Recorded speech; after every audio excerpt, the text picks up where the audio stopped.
এখনকার যুগে সকাল সকাল ভোরবেলা ওঠাটা এতটা একটা চ্যালেঞ্জিং ব্যাপার হয়ে দাঁড়িয়েছে যে কিছু বলার নেই। আর এইদিকে আমি ছোটোবেলায় কত ভোরবেলা করে উঠতাম। আগেকার কথা আর এখনকার কথা ভাবলে আমার শুধু হাসি লাগে।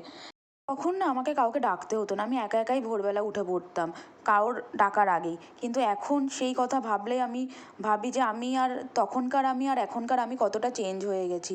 এখন আমার সকাল হয় 9টা 10টা। যেমন দেখো, আমি প্রতিদিন রাতে শোয়ার সময় ভাবি যে কালকে সকাল সকাল উঠবো, কিছু করবো, পড়বো বা কিছু করিব, কিন্তু সেটা আর হয়ে ওঠে না। কারণ আমি সকালবেলা উঠতেই পারি না এখন আর। প্রত্যেক দিন রাতে এটা ভেবেই শুই যে কালকে ভোরবেলা উঠবো, উঠতে পারি না। আজকের কথাটাই যেমন ভাবো, আমি ভেবেছিলাম আজকে সকাল সকাল উঠে একটা ভিডিও শ্যুট করব, বাট সেটাও হয়ে ওঠেনি। আজকে সকালে ওঠা তো দূর, আমি আজকে আরও লেট করে উঠেছি, 10:30 11টার দিকে উঠেছি।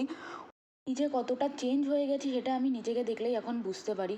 তো যাই হোক, তোমাদের সাথে কথা বলতে বলতে আমার দেখো জামা পরা হয়ে গেছে। তো এই যে আমার যে শার্টটা দেখছো, এটা আমি সেই পুজোর টাইমে কিনেছিলাম, তখন সেভাবে পরা হয়নি। তো এখন ভাবলাম যে চলো তোমাদের সাথে এই শার্টটারই একটা গেট রেডি লুক শেয়ার করা যাক।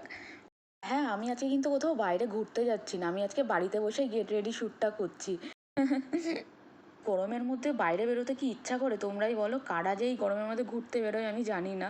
আমি আজকে বাড়ি বসে গেট রেডি শ্যুটটা করছি। আর দেখো, তোমাদের সাথে কথা বলতে বলতে আমার জামা পরা এইদিকে অর্ধেক মেকআপও হয়ে গেছে। মেকআপ আর কি, আমি গরমের মধ্যে মেকআপ করতে পছন্দ করি না, তাও দেখো যা করেছি তাতেই আমি ঘেমে যাচ্ছি। জাস্ট সানস্ক্রিন আর ময়শ্চারাইজার মেখেছি, তাতেও আমি নাকি ঘেমে যাচ্ছি। তাহলে মানুষ মেকআপ করে কী করে যে বাইরে বেরোয় এই গরমে, আমি সেটাই বুঝতে পারি না।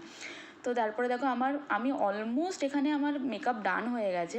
বাট আমার হাতটা খালি লাগছিলো বলে হাতে একটা ব্যান্ড পরে নিয়েছি। কিন্তু ব্যান্ডটা আমি লাস্ট অবধি রাখবো না, ওটাও আমি খুলে দেবো। কারণ আজকে আমার মনটা কোনো কিছুতেই মানছিল না।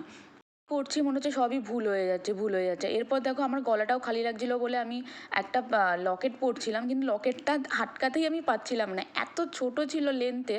আমি দেখতেই পাচ্ছিলাম না যে কী করে আটকাবো, আটকাতেই পারছি না। মানে এত চেষ্টার পর লাস্টে গিয়ে এই যে আটকাতে পেরেছি আমি লকেটটা। তারপর দেখো, লকেটের লুকটা বেশ সুন্দর লাগছে। কিন্তু তারপর আবার মনে হলো হাতের ব্যান্ডটা খুলে ঘড়িটা পরলে বেশি স্মার্ট লাগবে, তো আমি ঘড়িটাই পরে নিলাম খুলে। আর ঘড়িটা পরতে গিয়েও আমি অনেক প্রবলেমের মধ্যে পড়েছি, দেখতেই পাচ্ছ। তারপরে আবার চুলটা নিয়েও আমি প্রবলেমে পড়েছি। আমি গরমের মধ্যে যদি কেউ বাইরে বেরোয়, কেউ কি ওই চুল খোলা নিয়ে বেরোবে? তাহলে তো সে পাগল হয়ে যাবে। তারপর দেখো, চুল বেঁধে নিয়ে একটু পোস্ট টোজ দিয়ে আমি একটু ন্যাকামো করে নিলাম। তোমরা দেখে বলো আজকের লুকটা আমার কেমন লাগছে। দেখা হচ্ছে পরের ভিডিওতে, বাই।